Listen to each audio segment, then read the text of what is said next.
There's a theology that they parade around called 7 mountains, that the church must take over entertainment, take over politics, take over government. And that is why the confusion that happened during the election happened. That confusion exposed the church. All these false prophets that paraded themselves all over Nigeria, they started by saying Tinubu will not win. Then after they declared him winner, they now say he will not be sworn in. They now say on the day of swearing in, he will be arrested. And Obasanjo has prepared soldiers to take over government. Nonsense.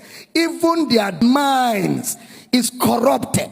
And that is why we keep saying, calm down, let's teach you Bible. You call us heretics. Let ignorance disgrace you before the world. Some churches fasted and prayed for Tinubu to die. The man is your commander-in-chief.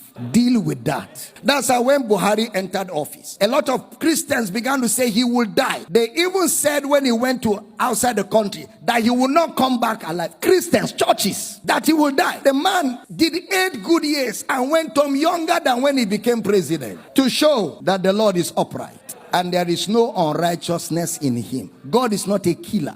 And with these false prophecies, they have destroyed the faith of many people, because many people fasted and prayed sincerely that Tinubu should die, and their God traveled. So now if you ask them to pray, they are not sure God will answer. They have eroded their faith. They have shipwrecked their faith because of lack of understanding that there's a difference between the kingdom of God and the kingdom of this world. How many of you remember I told you that this thing, God is not involved? Did I tell you that? It's a contest. It's a competition amongst men. And in a competition, men set the rules. In a competition, men draw the borderlines. In a competition, men judge the competition. And in a competition, men announce the winner of the competition. True or false? Anything that a man will set the rule cannot be God. God is not a man. Your elections, the rules are set by men. Your constitution is drawn by men. It's not Bible. It's not God. It cannot be God. God does not install presidents. God does not install presidents. Men vote who should rule them. There's a process that is set by men, and men will determine who wins, and men will announce. Didn't you go to school? It is called a democracy. What is a democracy in social studies? Government of the people, for the people, by the people. How did you bring God in? The government of God is a theocracy. You didn't hear what I said.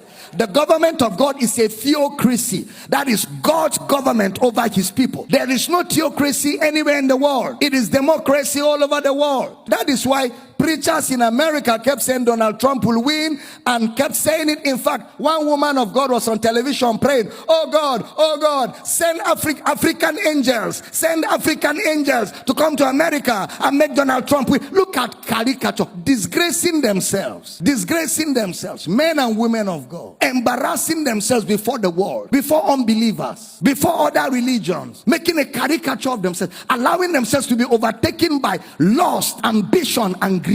All of us want Nigeria to be better, including myself. I want a better Nigeria. I want a great Nigeria. I want us to have the best of government. I want us to have development. I desire it so greatly. But it can never be the kingdom of God. It can never be. It is still the kingdom of men. It is still operated by men. And anything that men do can never be perfect. Anything that men are involved, anything that it is orchestrated by men, within the boundaries of men, it can never be perfect. Somebody even said that if Tinubu becomes president, we should amputate his leg. He said, amputate my leg. We're looking for him. Somebody even said he's a prophet. If Tinubu becomes president of Nigeria, there is no God in heaven.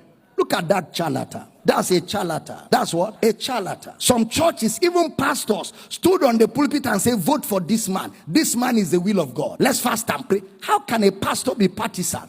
The pulpit is not a place for politics. The pulpit is a place, it is the pillar and the ground of the truth of the gospel. You don't use your pulpit except you don't know what the gospel is. And I don't blame them. Many of them don't know what the gospel is. They don't know what the gospel is.